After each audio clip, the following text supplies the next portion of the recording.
Good afternoon, everyone, and welcome to today's Blueforce Payroll Pitfalls webinar. This webinar obviously is part of our Mastering Blueforce weekly series, and this one is for the week of March the 13th. As we do with all of our sessions, all of our attendees right now are currently muted. So if you do us a favor, if you have any questions, any concerns during today's webinar, please go ahead and ask those questions in the little questions area of the control panel, and I'll be happy to address them at the appropriate time. Now, our webinar obviously is part of our series that we're offering every Tuesday and Thursday. So as a reminder, sign up for one of those sessions and join us at 2 p.m. Central, either Tuesday or Thursday. And all of our webinars are recorded. So as we go through today's session, as all of our prior webinars, you can be reviewed later at a later date again, or a refresher can be seen out there on YouTube or on the Gateway site. Obviously, as well, all of our documentation and stuff as related to these webinars is posted out on Gateway as well, along with another site called Google Drive, in which I actually have all of our documentation posted for your review there as well. Now, as part of this documentation, I went ahead and put the links into this session, so when you download it, you can actually have the links at your disposal as well. So as we mentioned, as you saw your ePay update from Monday, our session today is going to be surrounding Blueforce and what I refer to as payroll pitfalls.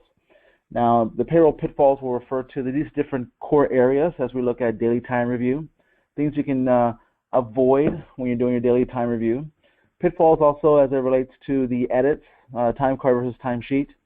We'll talk about pitfalls in handling pay rate increases and or pay group changes. That's a big topic.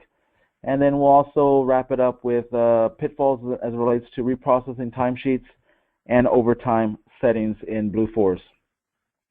So a lot to cover, so let's get started. I'd like to start today's session with just a general question. I've used the term pitfall quite a bit already as we get going, but what exactly is a pitfall is the question of the moment. So what a pitfall is, as defined, is basically a hidden or not easily recognized danger or difficulty. What I basically summed up, are basically things that we want to avoid when doing our Blueforce payroll. So when we're using Blueforce and looking at our time punches and get ready for payroll, these are things we want to avoid. That's kind of our focus today on this webinar. So our first pitfalls that we're going to be talking about deal around daily time review. Now, as everyone knows, daily time review is encouraged and strongly suggested as being as part of our daily process to go and make sure that our employees are punching in and punching out the night before, and we actually have corrected any open punches or invalid punch issues have been addressed, etc. So daily time review is a big core part of our day-to-day routine. Now, as far as the pitfall as it relates to daily time review, it's really just the delay of reviewing time. That's kind of a quick, easy pitfall to review real quick, because obviously if we don't do our daily time review or we delay it, we're going to incur other issues down the road. So basically, don't run from it, just do it. The longer you wait, the better chance you forget to go back and basically go and add a punch for any employees, or maybe go inquire about a invalid punch an employee had, or something along those lines that would ultimately affect your compliance scoring. So when you talk about daily time review, the key criteria to keep in mind, and for this very short pitfall topic here, is just basically remember by next business day, we want to actually have your daily time reviewed. We want to make sure we clear up any open punches and clear up any of those invalid punches. And as a quick review, the invalid punches are those punches in which an employee had an issue with a fingerprint for the time clocks, or called from a unauthorized or unregistered phone number for phone-in, etc. Or, mobile punch users, those are the ones that maybe have clocked in or out to that job site outside of that acceptable range. So a couple of different scenarios for invalid punches. But bottom line, we want to ensure that the employee's labor is coded to the correct job, task, and or work order, because those monthly labor forecast reports that we have from our management reporting are greatly affected as well. So real quick, our first pitfall is daily time reviewed, and basically that pitfall we want to stay away from is delaying that review of time. We want to actually delay. We do not want to delay. We actually want to go through and review it in a timely manner. that was a quick, easy one to get started. Let's go into our next topic, which is making edits as it relates to time cards versus timesheets. Now, this is actually obviously a topic we've reviewed a couple of times in the past, but I want to take a different approach this time around and actually addressing one key pitfall that people are, our Blueforce users around the country are actually doing. And the pitfall here in when making edits is making time edits in the timesheet view. Now, one of the things that we've always mentioned is, there is a difference between time cards and timesheets, but whenever you're making any time edits as it relates to worked hours, you do not do those in the timesheet view. You do them actually on the time card view. And here's the big difference between the two, and I'll explain more reasons as to why you always do it in the time card view for any working related hours. And that's basically because the time card screen is going to always reflect the employee's raw punches. And when they work, we ask them, and obviously we require all of our employees to punch in and punch out. That time goes straight to the time card view. Now, the time card view, just keep in mind, does not include any rules, doesn't include any overtime, doesn't include any shift or pay differentials, doesn't include any automatically deducted lunch, doesn't include any union rules or anything like that. It's truly the raw time. If the employee punched in at 4:02 p.m., then it's going to show 4:02 p.m. as the clock-in time on the time card screen. That same employee clocked out at 11:53 p.m., then 11:53 p.m. is going to be on the out punch. But bottom line, on the time card side, that is strictly for adding or changing any worked hours. Hours worked only on the time cards. Now, on the timesheet side, keep in mind, the way Blueforce works is as the employee has punched in over on the time card side, and as the employee gets a corresponding paired punch or a corresponding out punch to pair up the in and out together, the system will then send that line of time over to the timesheet view, to which then you can actually see the time there in the timesheet view. But keep in mind, the timesheet view always reflects the time after system calculations. What that basically means is now you have overtime, you have pay differentials, you have lunch rules, union rules, pay rules, you name it. Everything's been applied to that time you see in the timesheet view. So really, the timesheet view is what you intend to pay the employee when it comes to payroll time, and in essence, what they're going to get paid for that particular day. So time card would show 8 hours. Timesheet would probably show 7.5. Because 7.5 hours would be that 30-minute lunch deducted automatically deducted for that employee. Now, time cards also is the place where you go and add or change any non-worked hours. So keep in mind the theme here: worked hours in time cards, non-worked hours in timesheets. Now, non-worked hours can be anything that's related as far as PTO-related rate types. For example, sick, vacation, holiday, non-work, bereavement, jury duty. Some of you have birthday and anniversary pay, a couple of different things like that that are entered in the system that are non-worked. Now, keep in mind, when I say you can enter time that's considered non-worked PTO time into the system, if you do it via the timesheet view and you're using one of those PTO-related rate types, then you're not going to be deducted or counted against or anything like that on your compliance scores, because non-worked hours are not part of our calculations. And a little bit more on that here momentarily. But bottom line, non-work scenarios should always be in the timesheet view. The other scenario that can be put into the timesheet view is the scenario of manual job entry. So if an employee forgets to punch in or punch out, those are still going to be worked hours on the time card side. That's still the same. But the manual job hours I'm talking about here are those scenarios where employees do not have a means to punch in or punch out at the job site. So the job site cannot have phone in, does not have a time clock, doesn't have Wi-Fi capabilities to do, or cellular capabilities to do the mobile punch, etc. So the only true way of treating that job is as a manual job, meaning that all the time for that job would always be manually entered in the system. Now, as I've talked about in previous webinars, those are allowed. There are very select situations around the country that allow for these jobs, and currently, just kind of give you an insight on manual jobs. We're probably about 75, 80 maybe or so manual jobs around the country. So you can see it's a very select group. So not just anyone can get into this little club per se, but the manual job entry consists of just going to the timesheet and putting in number of hours per day for those employees.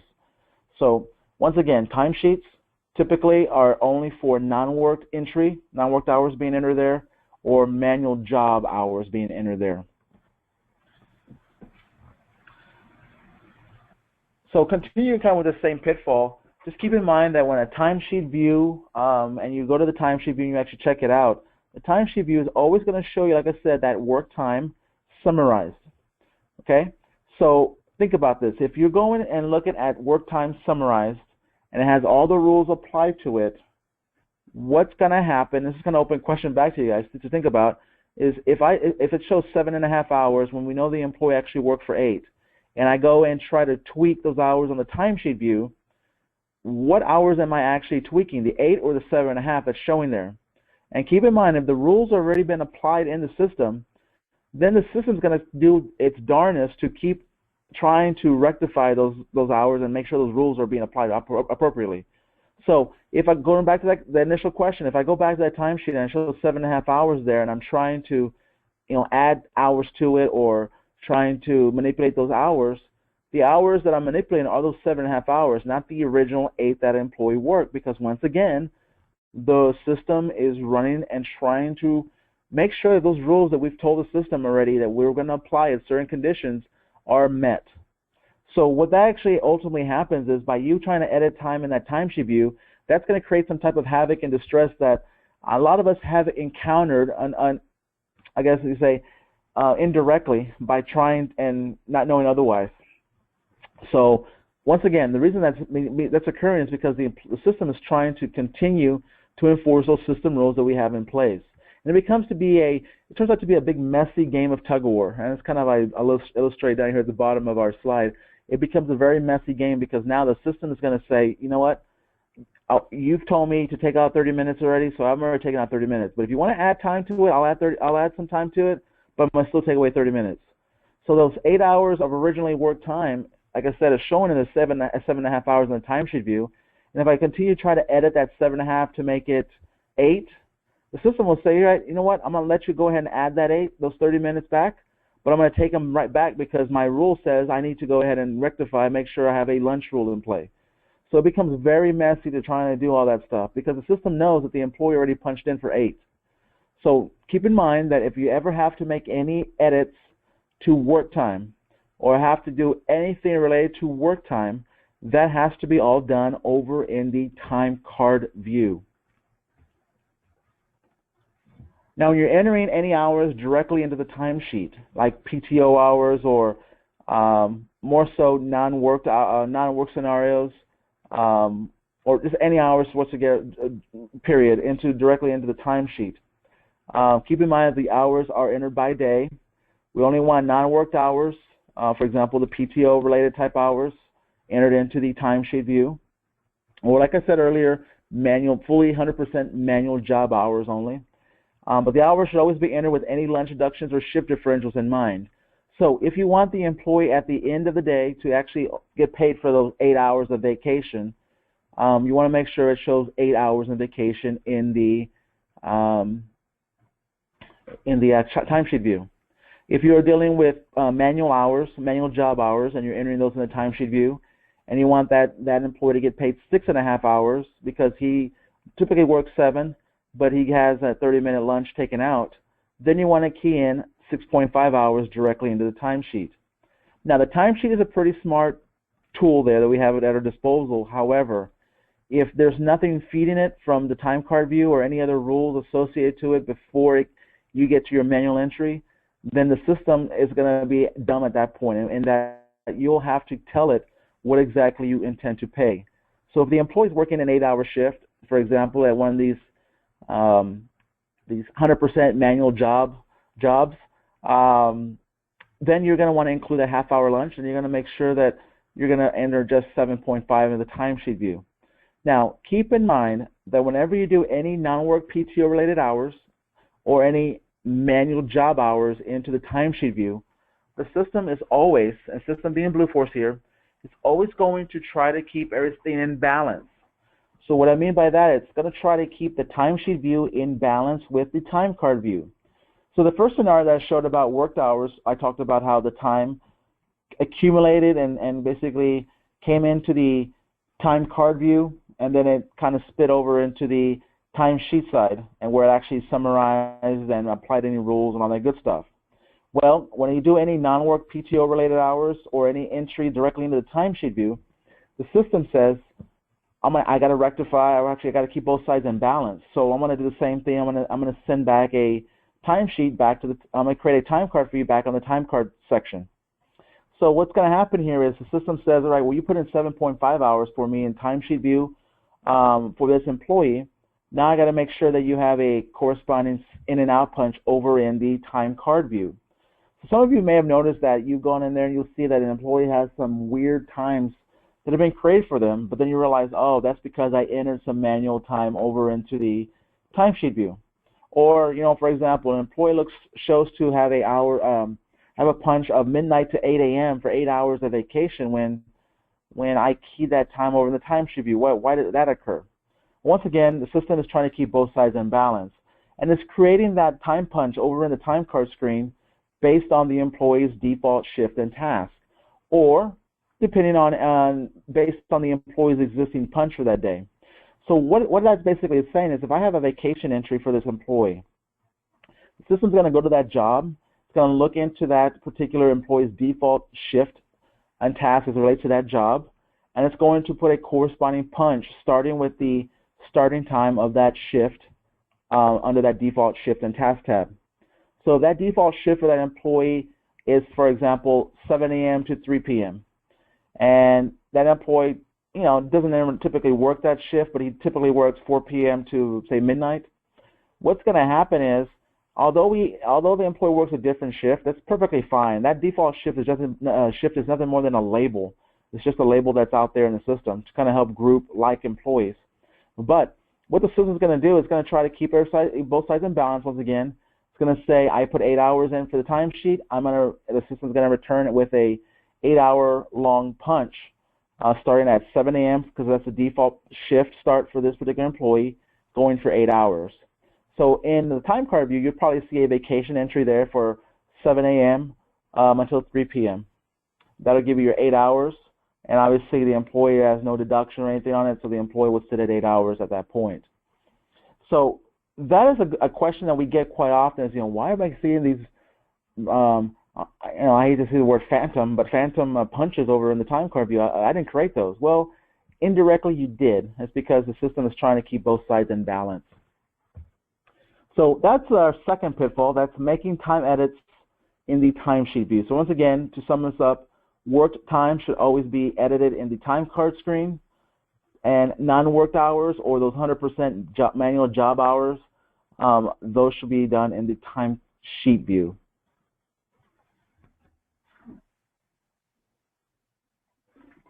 All right, so the next topic, and the next pitfall, the next pitfalls, there are a couple in here, relate to the next topic of handling pay rate increases and or pay group changes. Now, I bring this one up because all of us at some time or another have I guess I could say at some point were affected in some way, shape, form by a pay rate increase for an employee, or affected by a pay group change of some sort as it relates to one of our employees. So the first one I want to talk about, and that's kind of all of us there at some time and not covering our faces, because our first pitfall there involves pay rate increases made in JDE after the fact.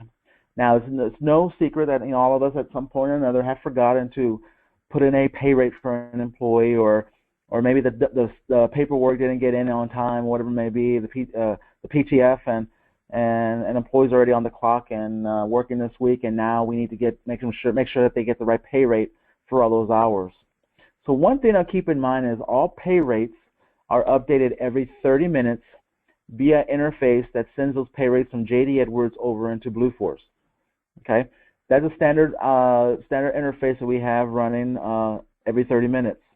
And really what that amounts to is at the very top of the hour and the bottom of the hour.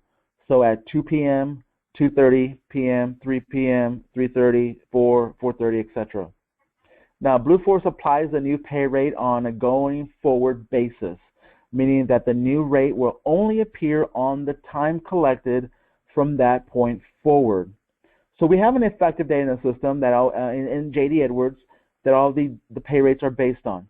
But if we've passed that effective date, the system then says, well, I can't go back to that particular date. Well, I can go back, but for sake of messing up any information in the system, I'm going to go ahead and just take that rate from that time going forward. So from the time it hits Blueforce going forward is how that pay rate works on the Blueforce side. So keep in mind, if for some reason I needed a pay rate to go into effect this past Saturday, but I didn't get to it till today and got it entered in JD Edwards this morning, and now it's synced up over into Blueforce, the next time the employee punches in, the system will then take the new rate and apply it going forward. But that time that's already in there from Saturday to Thursday today will need to be, corrected. So the way you correct that is through a process called reprocessing timesheets. And I'm going to talk about that in a little bit more detail momentarily, but so hold that thought. But this process allows you to go back, and the system really goes in and rectifies and makes sure that everything is perfectly fine for that employee. The system is checking a couple of things, make sure all the payrolls are applied correctly, make sure all the pay rates are pulled in, and then gives you updated information. However, if you do not reprocess the timesheets on your own, the system will not automatically update those pay rates. So I think one of the themes, I guess, of this section is, and you've noticed that you may have had a pay rate that fell in that scenario where it was already after the start of the pay week and employees already on the clock for that pay week. Well, come payroll time, they got their check stubs, they checked their check stubs or checked their bank statements, whatever it may be, and noticed that they were shorted some money. And that is the reason why. It's because no one went back in there to reprocess timesheets. So I'm going to talk about that in a little more detail a little bit later in a special section for that, but I want to go ahead and bring your attention now to that. So as you go through there, just keep in mind that it's strongly suggested that any pay rate changes get requested in advance, and they do not get applied prior to the effective date. So like I mentioned, if we know the effective date of a pay change is going to be, for example, April the 1st, right now is the time that you should be on it to get these pay rates ready to go. And once they're in the system, and once they're in JD Edwards with an April 1st effective date, those will actually sync over to Blueforce, but Blueforce will not allow the system, will not allow itself to pull in any new rates until that effective date of April the 1st. So in that case, you have basically a rate that's sitting in the queue, waiting to be applied, just waiting and waiting and waiting until April the 1st appears, and then when that employee punches in, the employee would automatically get that new correct rate. And there will be no need for reprocessing timesheets or going back later and forgetting to pay an employee. So it is strongly suggested you queue those up in advance. Now, pay rate changes going through JDE, and then they actually go into Blueforce via the interface. Keep in mind, it's a little process we have going. Everything goes through the system of record, which is JD Edwards. Everything starts in JD Edwards, and everything ultimately finishes off in JD Edwards. So go to JDE first, and then within that 30-minute window, it'll be shot over into Blueforce. The second pitfall, that was a pitfall as it relates to pay rates. The other pitfall we often get into deals with pay groups.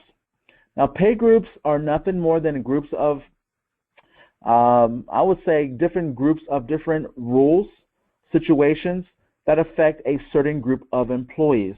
So a pay group is just a grouping of employees with like rules, and we use rules, like I said, were lunch rules or OT rules or more so union rules, and more than anything. So the pitfall as it relates to pay groups is not hiring employees into the correct pay group. And many of you have that same look on that guy's face, covering it up, because this happened to a lot of us as well. So keep in mind that pay groups are also updated every 30 minutes via an interface. But the only catch to a pay group that's different from a pay rate is the pay groups do not update, every 30 minutes automatically or via that process called reprocessing timesheets. Pay groups only get applied at the start of a new pay week.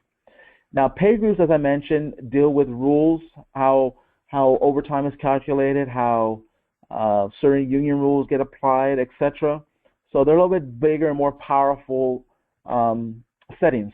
So that's the reason why they only get applied at the start of a new pay week, which is Saturday morning. Now, if there is a need, and say we hire someone to the wrong pay group, or for some reason the employee is just set up incorrectly, we can always help you. We, as being us on the ITE pay team, we can come through and help you by changing that employee over to the correct pay group. Now, we can do that at any point, but we ask that you put in this emergency help desk request so we can get going and get that going and be notified of the change needed and get that started for you.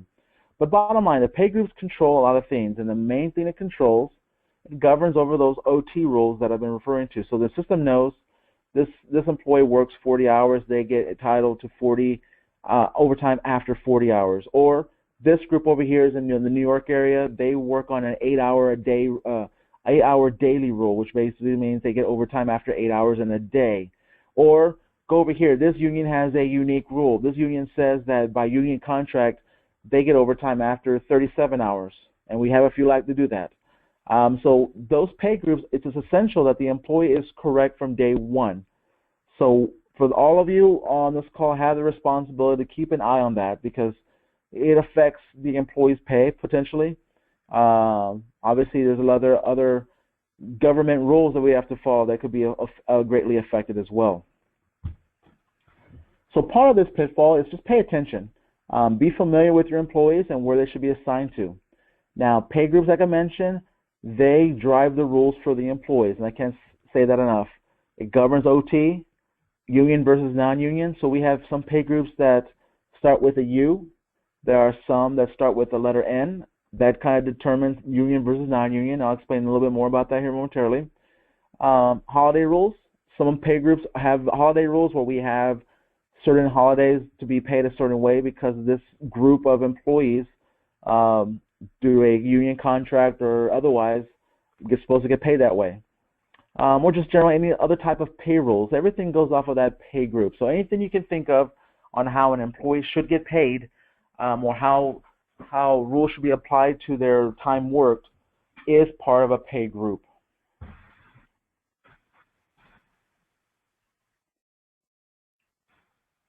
So as you can see here in this particular screenshot, everyone who has access to the Timesheet View, which is all of our editors, submitters, and approvers on this phone call, you all have access to the Timesheet View, and every one of you can actually go to the Timesheet View and actually see the different groupings that are available on your job timesheet. So this example, I pull up a job over in the Houston office, and this job actually is for 1800 West Loop South. And if I will go ahead and click on that option that says groups, and oops, sorry about that. Let me back up. Sorry, right here. So if I go back over here and actually click on the little grouping, and that little grouping that says group right now is 02250310. That little grouping indicator, if I go and click on it, it's going to expand and show me the two groups, pay groups, that make up that bigger group. Now that grouping that's there is just to kind of keep everything in tidy, so you can kind of see all the employees, all the different pay groups that are affecting your payroll for that particular job timesheet. Now in this case, you'll see that there are two pay groups. One's N-104-US-B1, and the other one is U-104-SEIU-1-B1. And most of the time, most of us on this phone call will get that, see those pay group names and say, what was corporate thinking when they created those pay group names? Those names are crazy. They're hard to remember. We've heard it all. But here's the method to the madness here. So the first letter of the pay group, just so everyone knows and familiar with, the N versus the U, the difference between there is just simply union versus non-union. So anyone that's in the U pay group is a union employee. Now, if you notice a union employee does not have a pay group with the letter U at the beginning of it, then you need to address it, because we need to make sure they are in the right pay group. Obviously, when we talk about union rules and other things during the unions, there's a lot of factors that need to be calculated correctly, because we want to make sure the union is, first of all, the employee is treated as a union employee and not otherwise.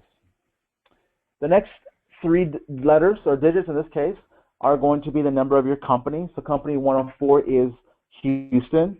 Company 301 is New York. Company 402 is Kansas City. Company 457 is the Bay Area and San Francisco, etc. So you've got a couple different company numbers that will be available there. So those pay groups will identify now union, company, and then the next couple characters are typically, if it's a union pay group, you'll have the name of the union or part of the name of the union involved in there. In this case, part of the union is SEIU for this particular union group, pay group. And then lastly, you at the last designation, typically we'll see a W, a B1, or a B2. If you see a W, that means that you are in a weekly pay group. That means that if this first particular last example was a U-104-SEIU-W, that would tell me that that union group for Houston is on a weekly basis, meaning every week I should, as a payroll person, I should be watching and making sure that this process is on a weekly basis. If it's a B1, that means you are in the first cycle of a biweekly period for the month. B2 would be you're on the second cycle of a weekly, say biweekly pay period, biweekly payroll each month. So those kind of give you a little insight what the different pieces of that puzzle are. A lot of us, in some cases, if you're in a company or an area here in the state of Texas, minus Houston here, you're typically going to have just one pay group. Like the San Antonio group that's on the phone today, you may only have one, which is going to be N-103-US- I think B1 for you guys. But regardless, you just probably have one. Whereas up in New York or some of the sites where we have a union, in Kansas City, out in California, you may have multiple to choose from. So just keep in mind and keep your eyes wide open on that, because it can make a difference on the employee being in the right group and being processed at the right time versus just being paid correctly. So I'm going to go take a step back and go in a little bit more depth about this reprocessing timesheets. And kind of talking about that pitfall that we get to on the pay rate side, as the pitfall simply is that we wait too long to process that pay rate change, and affects obviously the delay in getting that pay rate to show up in a timely manner over on the employee's timesheet. So as it relates to reprocessing timesheets, the real pitfall that we get into as it relates to reprocessing timesheets is that we simply don't reprocess changes. So that basically means is we don't do the process changes. So as I mentioned, as the system is collecting your in and out punches for the employee, the system is applying those rules and running those rules through its own reprocessing timesheet process. However, if those pay rules, pay rates, union rules, etc. change during a pay period, you can run that reprocessing timesheet at any point to have that system automatically update. And when it does that, the process here called reprocessing timesheet just basically goes out, ensures that the employee has the most recent pay rate and the most recent pay rules are in play. So basically all that does is it just ensures that everything is being accurately calculated for that employee. And if we forget and fail to run this reprocessing timesheet process, it could create a short pay situation. So submitters and approvers on this phone call, it doesn't hurt you to rerun or run this reprocessing timesheet process as part of your final checks before you submit and before you approve payroll. So I always suggest that everyone does it. It doesn't hurt you to take that extra second or two, because it's going to save you a lot of time and grief later, and obviously save your employees some short pays as well in the long run. So when it comes to this reprocessing timesheets, at the bottom right-hand corner of every timesheet, actually it's not the bottom right corner, at the very far right-hand side, of the timesheet, each job timesheet has this link called Request Reprocessing. You typically don't see it on your screen, and often you have to scroll to the right to see it. But when you do scroll over, you are able to click on that link, and when you do that, you're going to be prompted with 3 options, and these 3 options are shown here on the right-hand side of the screen. Now, the first option is reprocesses only open punches. So what I typically do is I say I'm going to scratch that out. I don't want to do that, because if I only reprocess open punches, it's only going to affect those punches that are out there currently. It's not going to affect anything else. It's just going to look at the open punches. So it's not a bad thing, but typically I say avoid that one. And then the last one says refresh only rates. So that basically means it's only going to go out there and update your pay rates. So I'm going to look at any other pay rules, any lunch rules, union rules, shift differential rules, etc. It's just going to look at pay rates. So the one we want is that middle one, reprocess all employees. And what that does, the system once again goes out, looks at all your employees that have worked that job timesheet, goes out there and first pulls in all the updated rates for them, make sure all the rates are correct, make sure all their payrolls are correct, make sure all the all the OT rules are correct, then goes through and says any union setups, any rules like that that are pared down, looks at those, applies those adequately, and then goes into the job record and looks at all the shift differential rules, any pay rules that we have as far as the shift is concerned, or the shift differentials are set up, and applies those accordingly as well. And then finally returns an update where then you can hopefully see a change in the employee's record or the job timesheet, and actually see an increase in pay or decrease depending on what the rules were, and everything is now in order and accurate, so you can actually complete the process by now submitting your timesheet and ultimately approving the timesheet for payroll. So it doesn't hurt to take an extra 2-3 seconds to go in here and click on Request Reprocessing, and then clicking Reprocess All Employees, and then coming to the bottom and then clicking on Save. So that's kind of the reprocessing timesheets, a very simple process. Everyone on this phone call has access to doing that. And the best thing about it all, it doesn't hurt the record, it doesn't hurt the system if you run it 1 time or if you run it 100 times. That process, the links there are always there for you to be used just as a one last check before you submit it and approve this timesheet.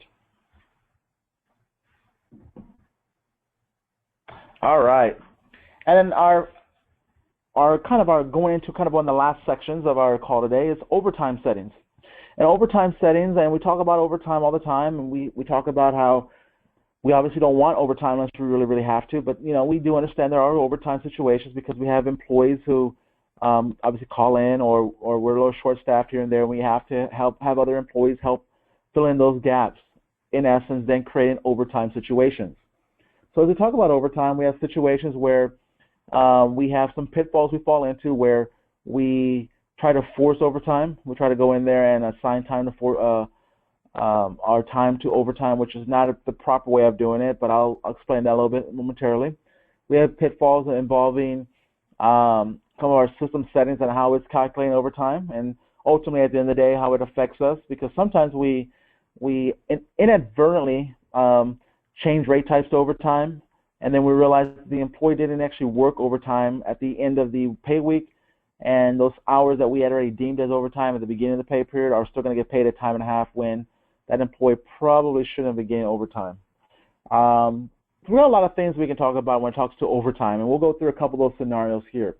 The first pitfall is going to be around forcing overtime. So the first thing is the pitfall there is changing the rate type to overtime. Now, we do understand, like I mentioned, that employees do need to be given overtime. Often we want certain jobs to have the overtime because we don't want to be hit on other jobs because we can't afford it, or it's simply not budgeted for overtime. So the first thing when we talk about this, just keep in mind, we never want to change the rate to overtime. So if an employee is due overtime, there is an alternative I'll talk to you here momentarily about, but never use a rate type called overtime. Now that overtime rate is only going to be used by the system. It's only going to be used by Blueforce when calculating overtime. That way we know that whenever we see overtime, the overtime rate, or the code 150 in the system in the background, that is strictly related to time that the system has generated on its own. It's not something that a user has changed otherwise. So The other big part of this is the overtime rate type is hard-coded in the system, and unfortunately, we cannot remove it. So I know it's tempting. You see it on your drop-down list. You see it says overtime there, and gosh, you really want to pay the employee overtime. Stay away from overtime. Bottom line from this slide, stay away from overtime.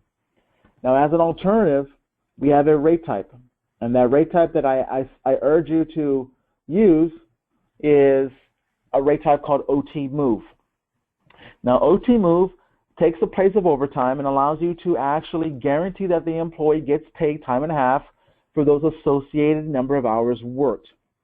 So if you need to, quote unquote, force overtime to an employee's time record, those hours that you code as OT Move will be treated as overtime. They'll be paid at time and a half. Now, in this scenario, and in obviously for those who have been doing it wrong in the past, the thing I want to point to your attention is a danger that is looming out there when you do try to code time to an employee's time to OT Move. Now, there are some locations around the country that kind of treat overtime almost as a incentive, in which an employee is asked to stay late or work, and they'll be paid time and a half for that time, although they did not earn overtime at the end of the week. So basically, they didn't hit that overtime rule to garnish enough time for overtime, true overtime. So keep in mind that in those scenarios, if you still mark your time as OT Move, that system is still going to move that time for you and treat it as overtime nevertheless. So keep that in mind, because let's say an employee starts the work week on Saturday, Sunday, and works at a alternate job B, let's say. So they work at job B.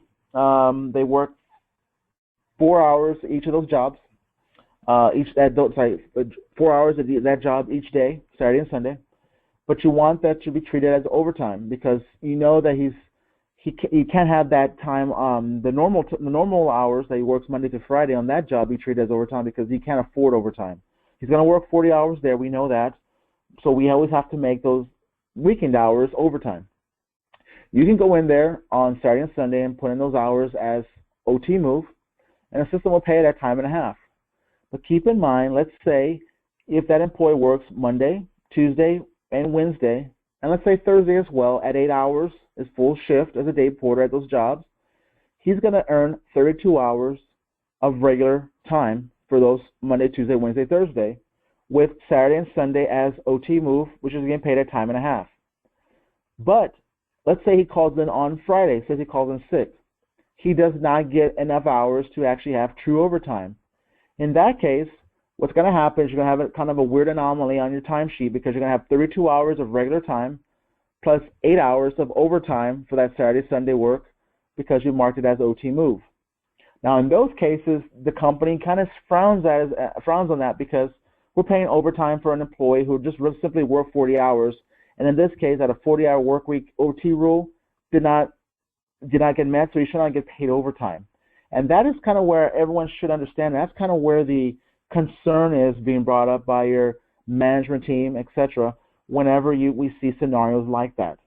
Now, we do understand that sometimes OT Move is used for kind of incentive, and that those scenarios, it's not really including those in this particular scenario. But just keep in mind that OT Move and kind of forcing overtime can lead to a bigger danger. And that danger, obviously, like I said, is just keeping in mind that the rate type is going to drive that overtime, or not how that employee gets paid. So only use that rate type when you know that employee has earned OT. And if you prematurely change that rate type and the employee does not meet that overtime criteria, keep in mind that the employee is still going to get paid time and a half for that forced overtime, because we're kind of forcing it. So once again, employee works 20 hours at regular, 8 hours at OT Move. That becomes a big telltale sign. Now, the dashboard reporting will provide additional detail.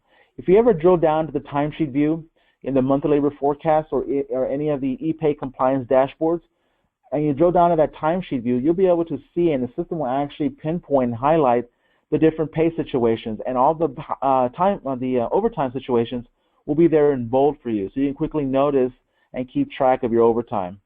So keep that in mind.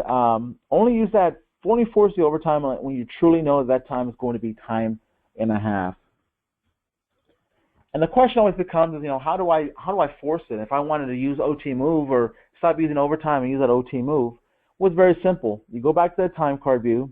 On the time card view, you go into edit that time card, and that's shown in a section on bullet 1 there. So on bullet 1 there, you go in and essentially just click on the line you want to edit. Come up to the top, click on edit, select the time cards. Once you do that, you'll be taken to this big window down here at the bottom of the screen, to which point then you can then change the job if you have to. You can change a task if you really need to. But more times than not, all you're going to do is come in here and move that out, the hours worked, to OT move. Come over to the far right-hand side, and it's cut off a little bit on the end of the screen there, but go in there and you pick correct codes because you're only correcting the rate type in this case. And then you go down to the very last step on the very far left. Now click on Save. Typically at this point, you'll be prompted with a little green dot. And the little green dot appears actually right to the left of the employee name, where I'm trying to do a little scribble right now. And if you get a green dot, you're great. If you get a red dot, hover your little arrow on top of that red dot, and it'll actually tell you what is missing or what did you forget. More times than not, we forget that reason code. That's why I want to make sure you remember to do that. And then hit save again, and obviously it'll turn green, and then you're done. It saves your entry. Very quick move to go in there, and a very quick thing to do, change a rate type from regular to OT move.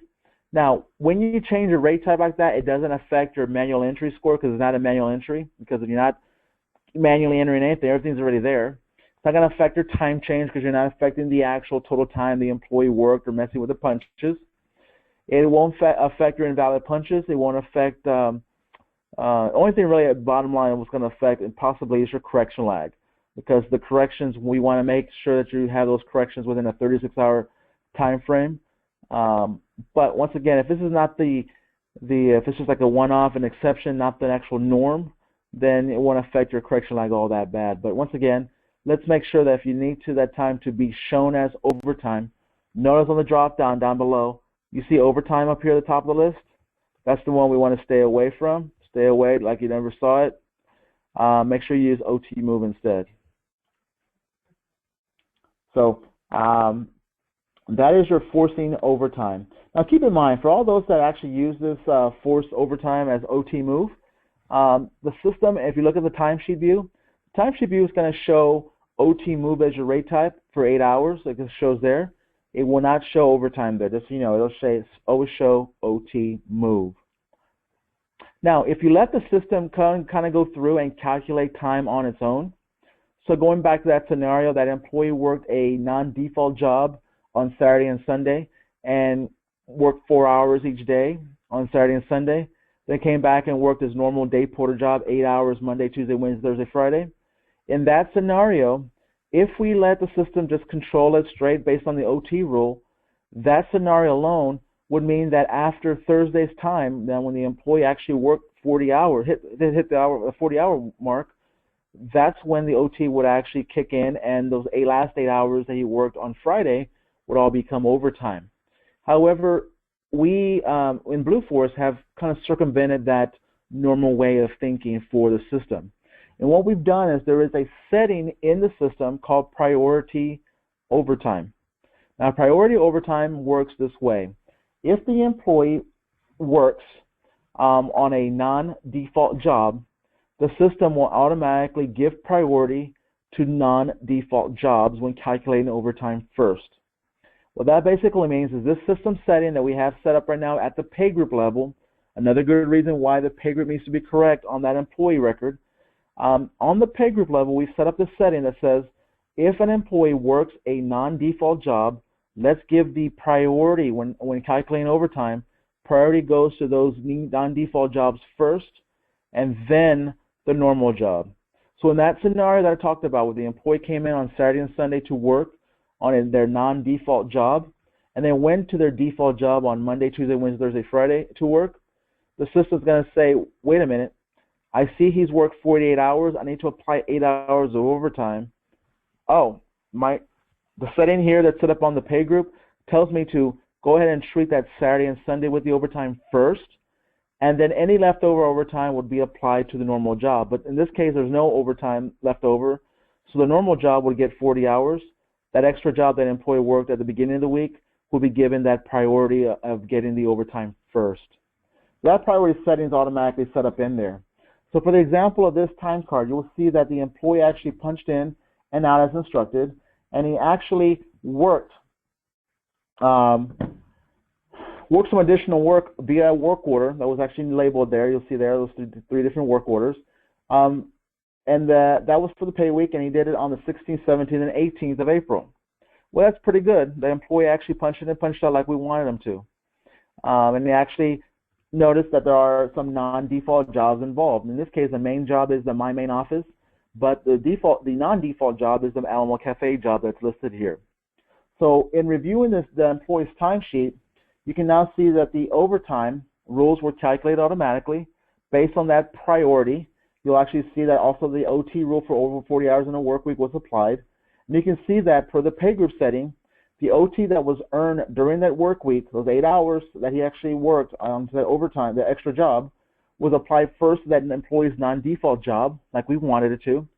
That means that the employee's default job in his or her Blueforce profile will then take the precedence. So keep that in mind, that as you go through here, is that if you have any employees working a non-default job, the system will automatically apply the overtime there first, and then apply it to their normal default job.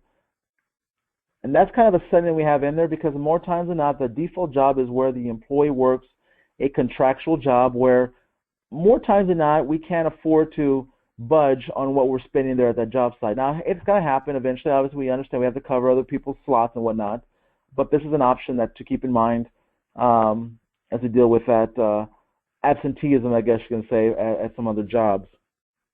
Now, another thing that I won't talk about today, and I'll just briefly mention, is this concept of A/B time. It's a bigger and bigger concept, and I think that's something that we'll be talking in the very, very near future on an upcoming webinar.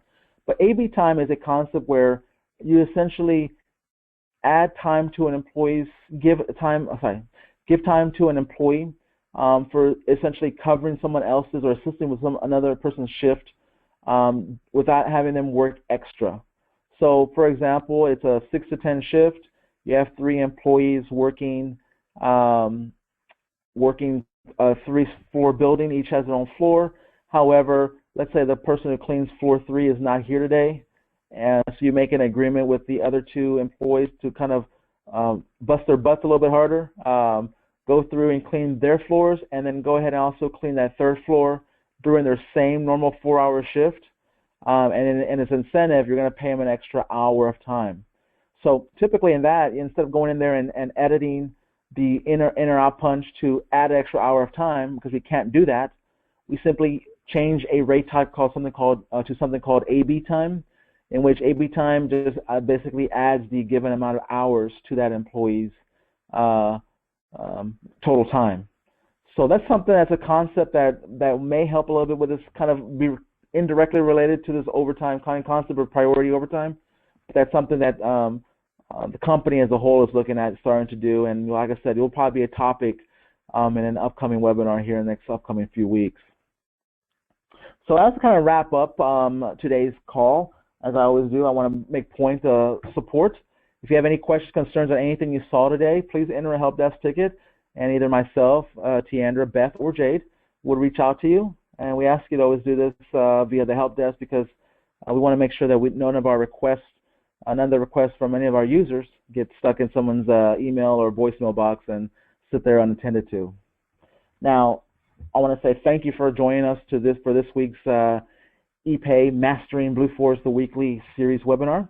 We'll have another topic and another series of webinars next Tuesday and Thursday, starting at 2 p.m. Central again. So hope you can join us next week as well. So until then, have a great rest of your work week, and happy spring break for those that are out there on spring break, and we'll catch you again next week. Thank you all.